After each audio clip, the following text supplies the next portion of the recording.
조별리그 베스트 11을 한번 꼽아보도록 하겠습니다. 유정 기자 티보 쿠르트와 골키퍼를 꼽았어요. 제가 일단 뽑은 골키퍼를 얘기할게요. 저는 올센을 뽑았는데요. 덴마크의 올센? 예, 그 이유가 뭐냐면요. 그러니까 흐라데스키하고 그리고 블라치 같은 경우는 실수들이 있었어요. 그렇죠. 어쨌건 네. 결과적으로 큰 실수들이 있었는데 반해서 올센은 그게 없었기 때문에 저는 올센을 뽑은 겁니다.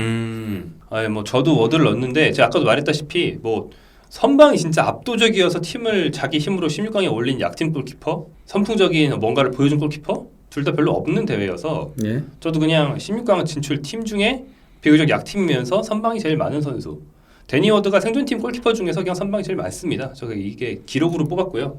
레프트백 스피나졸라로 전원 만장일치입니다. 고젠스가 안 나왔네요. 한 경기 반짝의 좀 느낌이 있어가지고 그렇죠. 스피나졸라가 뭐 제일 꾸준히 레프트백에서 제일 압도적인 무력을 보여주지 않았나 생각이 됩니다. 네. 뭐 2경기만 뜨긴 했습니다만 그것도 앞선 2경기에서 자기가 원체 잘했으니까 팀이 로테이션을 돌릴 수 있었던 거니까요. 인상적인 레프트백이 또 있었나? 멜레 어떨까요? 멜레도 사실 덴마크의 생각을 멜레. 했어요. 괜찮았죠. 예. 그러니까 두 선수 모두 이제 오른발을 쓰잖아요. 그러니까 다시 치고 들어가서 뭐 접고 들어가서 뭐 크로스도 좋고 연계도 좋고 게다가 또 멜레도 골까지 넣었기 때문에 사실 멜레를 처음에 생각을 했는데 판단이 조금 안 좋은 장면도 몇 개 있었어요. 그러니까 너무 이제 혼자 하려는 플레이도 있었고 무의미한 크로스 패스 시도도 좀 많이 있었기 때문에 그래요? 효율이 좀 떨어질 수도 효율성은 떨어졌다라고 생각을 했습니다.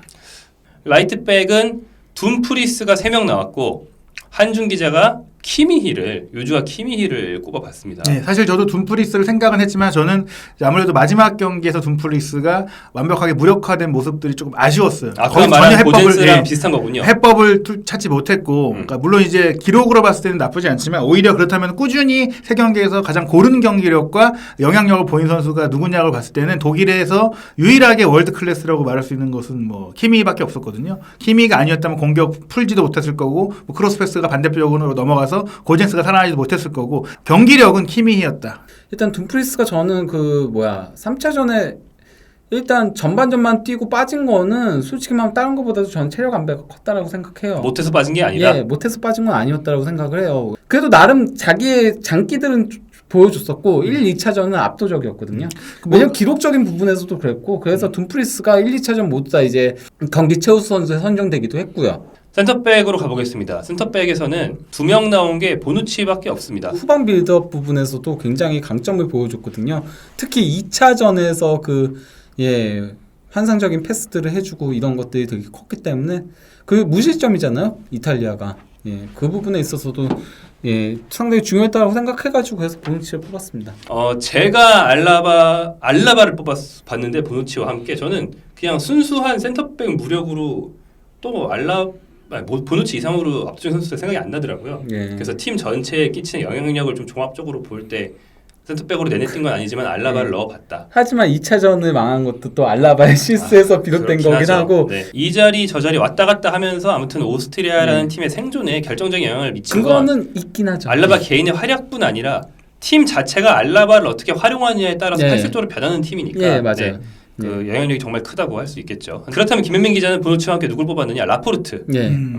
라포르트가 어쨌건 스페인이 실점도 1실점밖에 없기도 그렇죠. 하고 그리고 라포르트가 첫 2경기에서는 왼발로 오른발 센터백 보는 게 쉽지가 않거든요. 근데 희생하는 부분까지 고려했군요. 그렇죠. 희생한 부분도 있고 공중을 지배하면서 2골에 관여를 했거든요. 라포르트가. 그런 점들 전부 다 감안해가지고 그리고 저는 그러니까 이번 스페인의 가장 키플레이어는 라포르트라고 생각을 했었어요. 왜냐면 대회 앞두고 급하게 귀화를 시킨 거기도 하고 그래서 호흡적인 부분도 문제가 있을 수도 있고 그만큼 꼭 필요했다라고 생각해서 뽑은 건데 그렇죠. 우려를 어쨌건 씻어주면서 도리어 수비적인 부분에서는 크게 문제가 없게 만들었다라는 점에서 그렇게 뽑았습니다. 한준 기자가 개성적인 선택을 했는데 덴마크의 키에르. 이 선수가 이제 뭐 아무래도 1차전의 그 사건 상황에서 리더십을 보이면서 뭐 잘 팀을 수습해줬고 물론 그 뒤에 이제 후반전에 본인이 멘탈이 나가면서 경기력이 흔들렸고 이제 나갔지만 경기 외적인 리더십과 상황 사태 수습 그리고 2차전에서는 뭐 사실 결국엔 졌지만 공격 전개 패스도 괜찮고 나름 수비적으로 팀의 구심점 역할을 해줬고 마지막 경기에서는 정말로 이제 본인이 해야 되는 역할을 다 해줬어요. 특히 상대의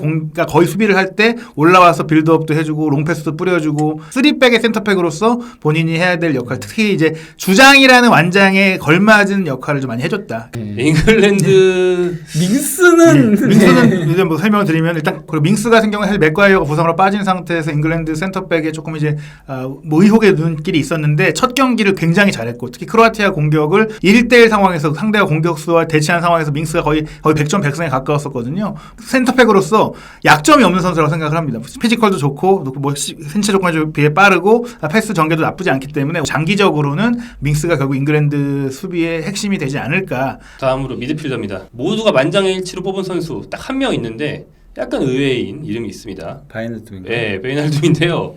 흔히 주사위형 미드필더라고 부르는데 이번 대회 내내 6둠인 한 5둠에서 6둠 사이를 계속 왔다 갔다 하는 베이날둠. 골을 3골 넣으면서 득점 공동 2위 그룹에 올라 있고 그 외에 팀플레이도 잘하고 있는 어떤 베이날둠이 좀 지능적이고 팀 전술 수행 능력이 좋지만 좀 어떤 파이널 패스나 슛 상황에서의 정교함이 좀 아쉽다라는 게 왔다 갔다 하는 평가의 요인이었는데 이번 대회에서는 뭐 골까지 넣고 있으니까 뭐 3명이 선정한 선수부터 말해보겠습니다. 모드리치. 크로아티아를 멱살에 잡고 끌고 가고 있는 선수. 예, 전반적인 경기력이 안 좋을 때도 모드리치만 어쨌건 예, 경기들을 풀어 나가면서 그리고 특히 이제 마지막 가장 중요했던 순간에 중요한 골을 넣으면서 예, 그러면서 3대1 승리를 이끈 것들 그리고 또 이제 그 3골에 모두 다 직간접적으로 관여한 부분들 예, 이런 것들 다 생각하면은 모드리치는 뭐 예, 여전하다.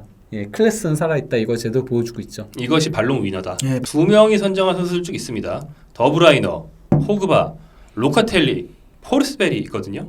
아니 왜냐면은 어쨌건 일단 3골을 넣기도 했었고 그렇죠. 그래도 골들을 넣을 수 있었던 거는 포르스베리의 공이 가장 크기 때문에 예, 뽑을 수밖에 없었다고 생각합니다. 네. 이삭이나 클로세스키가 공격수들이 흔들어주지만 골은 못 넣을 때 들어가서 그걸 마무리해주는 역할. 솔직히 전 더브라이너는 별로 뽑고 싶진 않았거든요. 왜냐면 전 출전 시간을 중시 여겨요. 더브라이너는 딱 절반 정도 뛰었죠. 그렇죠. 네. 예, 한 경기하고 45분 뛴 건데요. 예, 그래갖고 솔직히 프랭키 데용도 저는 개인적으로 고민했었고. 프랭키 데용 정말 종합적으로 예. 다 좋았죠. 그리고 로카텔리도 솔직히 고민을 하고 했는데 여기는 이미 2명씩을 뽑았어가지고 예, 국가 안배도 조금 국가 안배. 예, 했기 때문에 예, 그렇기 때문에 데브라이너를 예, 투맨으로도 축구할 수 있다. 두 번째 경기 같은 경우에 출장 시간은 짧지만 그 경기에서 그렇죠. 가장 압도적인 영향을 그렇죠. 미친 선수 더브라이너라서 더브라이너가 한 경기는 반만 뛰었지만 결국 경기를 지배했냐 아니냐를 놓고 따지면 3경기 중에 2경기를 지배했다? 그렇죠. 이렇게는 예. 볼 수 있으니까. 데브라이너가 뒤집어 놓으셨다죠. 포그바는 류청 기자와 한준 기자가 선정을 했는데 예. 사실 제가 오늘 새벽에 열린 그 3차전을 못 봐서 뭐 좀 감이 안 와서 안 넣었지만 최소한 1차전, 3차전 두 경기에서 압도적인 모습을 보여줬다면 그렇죠. 역시 당연히 예. 선정될 만한. 근데 저는 그가 포그바를 선정하지 않았던 이유가 2차전이 조금 아쉬웠기 때문에 그것도 확실히 포그바는 여전히 그거는 변함이 없구나. 그거가 잘 될 때는 아주 그냥 미쳐 날뛰는데 조금 이제 예, 그 헝가리전이 상대가 강하게 나오고 하면서 좀 안 풀리다 보니까 후반 가서는 뭐 예, 정신을 못 차리더라고. 그리고 의욕이 없어 보인달까? 예, 그런 부분 때문에 그래서 예, 저는 그런 것들 별로 안 좋아하기 때문에 예, 명단에서 제외를 했습니다. 제일 마이너한 픽이 미드필더 중에서는 제가 호이비에르를 넣었어요. 저도 근데 고민했었어요. 한준 기자랑 비슷한 차원에서 덴마크의 혼이 누군가를 놓고 고민한 것 같아요. 네. 네. 그 쿠드리아 쇼프하고 머리 부딪혀서 쓰러졌었잖아요. 근데 네, 쿠드리아 쇼프가 오히려 지가 받고 지가 쓰러져 있었는데 호이비에르는 그냥 멀쩡히 서 있었고 심지어 피가 나는지도 모르고 있어서 이임생 구단 네. 구단 의료진이 와서 너 피나 임마 하면서 이제 해줄 정도로. 그리고 나서도 쿠드리아 쇼프는 사실 그 장면 이후에 경기를 좀 떨어졌거든요. 근데 호이비에르는 더 잘하더라. 얘는 정말 그 호장군이라고 많이 부르잖아요. 정말 정신력 끝판왕이다. 저도 어쨌건 호이비에르 상당히 고민을 하긴 했었는데 근데 제가 결과적으로 덴마크 선수들을 넣지 않은 이유는 결국은 1승 2패이기 때문에 예. 그렇기 때문에 물론 그게 악재가 있었고 막 많은 일들이 있었지만은 한 경기만으로 뽑는 거는 조금 그렇지 않나 해가지고 예 그렇긴 했는데 전 그래서 뭐 미리 얘기를 하자면 뭐 최고의 경기로는 덴마크 러시아를 뽑긴 했습니다. 공격으로 가보죠. 공격은 만장일치입니다. 어쩔 수 없어요. 이거는 예 이건 뻔하죠 뭐. 예. 이거는 뭐 비교 대상이 없었습니다. 일단 호날두 이건 우리가 의견을 구현할 필요도 없어요. 호날두 5골 1도움으로 골과 공격 포인트 모두 독보적인 1위이면서 유로 역대 최다골 기록 계속 경신하고 있죠. 통산 최다골. 그 다음에 메이저 대회에서 끼케야 한두 골 넣는 게 고작인 메이저 대회 약한 선수라는 게 고질적인 평가였는데 이번 대회는 벌써 5골 넣으면서 순조로운 득점왕을 향해 가고 있고요. 정말 엄청나게 놀라운 건 남자 A매치 역사상 최다골 109골인가요? 예. 네, 이란의 알리다이, 한국을 그렇게 괴롭혔던 알리다이의 기록에 동률을 이루면서 지금 페이스로 포르투갈이 16강에서 탈락만 안 하면 경신하지 않겠습니까? 경신하죠. 네, 이번에 경신해요. 그래도 저는 최전방에서 가장 경기력적인 부분에서의 그 영향력을 생각하면 루카쿠가 탑이라고 그렇죠. 봅니다. 루카쿠는 분명히 본인이 골을 넣지 못하는 상황에서도 팀 승리로 이어지는 모습들을 계속 보여준다. 연계 플레이. 가장 그 대표적인 게 2차전이었죠. 그러니까 덴마크전이 너무 잘했어요. 그 경기에서 솔직히 그가 물론 데브라이너가 들어온 게 이제 터닝 포인트긴 했지만은 루카쿠가 측면에서 휘저어줬거든요. 측면에서 휘저어주면서 거기서 이제 두 골들이 다 나온 거기 때문에 그거에 대한 영향력도 있었고 뭐 언제 공을 키핑하고 언제 치고 가야 되고 어느 쪽으로 가야 되는지가 너무 완벽하게 판단을 하는 모습이 좋았고 본인이 갖고 있는 신체 능력을 정말 적절히 잘 활용을 하는 것은 물론이고 사실은 또 스토리 얘기도 해야 돼요. 그 덴마크와의 어떻게 보면 그 우정 그 팀이 지고 있음에도 불구하고 애초에 약속한 대로 전반 10분이 됐을 때 공을 내보냈었고 또 전반적으로 이제 스포츠맨십을 제대로 보여준 데다가 경기도 잘해버리니까 아깝게 빠진 선수 있습니까? 우리 모두 다 이 2명 받고 더 이상 생각을 안 했을 것 같긴 한데 생각을 해보죠. 시크가 분명히 이제 뭐 잘했죠. 마찬가지로 3골을 넣었고요. 하나는 PK이긴 했지만 나머지 2개가 원더골이었고 뭐 체코의 공격 지원이 그렇게 좋지 않은 상황에서 개인 무력으로 일기당천 조자룡처럼 골을 만들어내는 장면들이 있었다.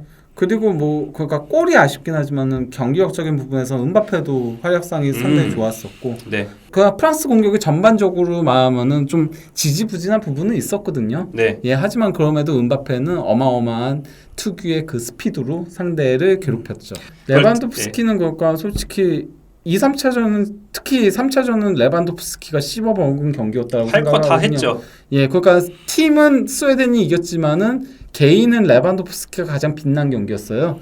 하지만은 어쨌건 1차전 때 부진이 좀 아쉽기 때문에 스크리니아르한테 너무 잡아먹혔기 때문에 그게 아쉬워가지고 뽑기에는 좀 부족하죠. 최고의 선수와 최악의 선수. 뭐 최고의 선수는 저는 루카쿠를 뽑고 싶고요. 저도 루카쿠. 전반적으로 아까 말씀드렸던 그 같은 이유고 최악의 선수는 개인적인 이유로 저는 알바로 모라타를 뽑고 싶습니다. 슈팅, 뭐 정확성, 뭐 타이밍, 뭐 어떤 것도 다 애매하더라고요. 결정적으로는 슬로바키아와의 그 마지막 경기에서 그 페널티킥을 그렇게 안일하게 처리하면서 실축한 장면은 더 이상 모라타가 선발 기용되기는 어렵지 않겠느냐라는 생각이 들 정도로 실망스러웠습니다.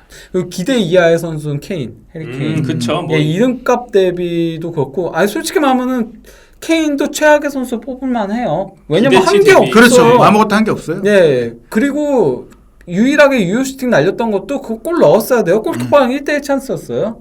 그럼 케인이면 골 넣어야 되는데 1차전에도 그거 분명히 골 넣었어야 되는데 그거 물론 그 골포스트에 부딪혀가지고 뭐 아프긴 했겠지만은 그래도 그것 놓친 것도 솔직히 충격적이긴 했고 케인답지 않았기 때문에 기대 이하 겸 최악의 선수도 뽑을만 하다고 생각을 하고 뭐 그렇습니다. 그 최악의 팀은 당연히 터키고 이건 팀이 아니었습니다. 터키죠. 터키는 저는 또 이해가 안 됐어요. 정말 러시아도 그러니까 터키의 전통이 있고 귀네슈의 능력이 있는데 이게 나와? 투르크 전사들인데 이게 나와? 그걸 안 해석했어요 처음에. 선수들끼리 내분이 있나? 그런 생각이 들 정도로 맞아요. 서로가 그 융화가 안 되고 서로가 뭔가 얘기도 안 하고 기네슈 감독도 뭔가 지시를 잘 그렇게 안 하더라고요.